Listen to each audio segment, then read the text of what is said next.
ఇక్కడ నంది, అలాగే గండ దీపాలు అనుకోను దర్శనానికి దారి ముక్తేశ్వర స్వామివారి ఆలయం.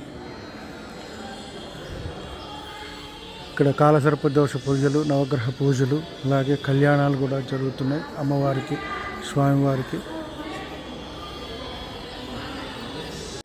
ఇక్కడ అమ్మవారిని కూడా మనం దర్శించుకోవచ్చు. నిత్య కళ్యాణం కూడా ఇక్కడ జరుగుతూ ఉన్నది కాళేశ్వరంలో.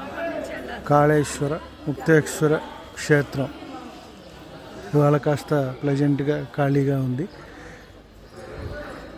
ఈ పితృపక్షాల్లో ఇక్కడ చక్కగా ఈ సంవత్సరం సరస్వతి నదికి పుష్కరాలు జరుగుతున్నాయి కాబట్టి చక్కగా ఇక్కడ వారు పితృ దేవతలు గతించిన రోజున వచ్చి పిండ ప్రదానం చేసుకోవచ్చు. లేని పక్షంలో అమావాస్య రోజు అయినా సరే చేసుకోవచ్చు. మంచిది.